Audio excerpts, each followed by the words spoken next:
မင်္ဂလာပါမောင်လေးနာမည်လေးမိတ်ဆက်ပေးပါအောင်နော် နောက်လည်းကောင်းထက်လင်းပါ အော်ဟုတ်ကဲ့ပါမောင်လေးကလေဒီ Helix ကိုလေဘယ်တန်းကနေစပြီးတော့တက်ရောက်ဖြစ်ခဲ့တာလဲ IGCSE အတန်းအစတက်ရောက်ခဲ့ ဟုတ်ကဲ့ပါမောင်လေးကပေါ့နော်အခုလက်ရှိမှာဒီ IG အတွက်ပေါ့နော် IG exam မှာဆိုလို့ရှိရင်မောင်လေးအနေနဲ့ဒီ Helix ရဲ့ higher maths ဒီပေပါတာတွေမှာရရှိခဲ့တယ်ဆိုတာလေးကိုလည်းပြောပြပါအောင်နော် Maths A တပါတာပဲရရှိခဲ့အောင် အော်ဟုတ်ကဲ့ပါမောင်လေးကျောင်းတက်ရောက်စဉ်ကာလကပေါ့နော်မောင်လေးအနေနဲ့ဘယ်လိုမျိုးအခက်အခဲတွေကြုံတွေ့ခဲ့ရလဲပေါ့နော်အဲ့ဒါလေးလည်းမတို့ပြန်ပြီးတော့ပြောပြပါအောင်နော် ဘာအခက်အခဲမှတော့တိတ်တူတူကြကြမရှိခဲ့ပါ ဟုတ်ကဲ့ပါမောင်လေးအနေနဲ့ပေါ့နော်တခုမတို့ရဲ့ဒီ Helix ရဲ့တင် जा ရေးဆရာဆရာမတွေအပေါ်မှာပေါ့နော်မောင်လေးအနေနဲ့ကျင်းတဲ့အားရမှုရှိရလားရှင် ဟုတ်ကျင်းတဲ့အားရမှုရှိပါတယ်ဆရာဆရာမတွေအကုန်လုံးတိတိကျကျသင်ပေးပါ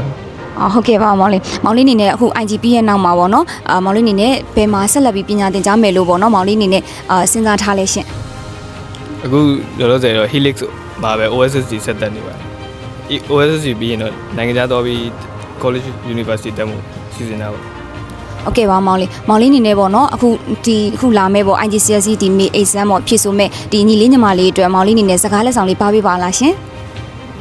Pass paper မြတ်လုပ်ပါဘာမှတိတ်မခက်ပါဘူး ဟုတ်ကဲ့ပါမောင်လေးအခုလိုမျိုးလက်ခံဖြေကြားပေးရတဲ့ကျေးဇူးအများကြီးတင်ပါတယ်နော် ကျေးဇူးပါ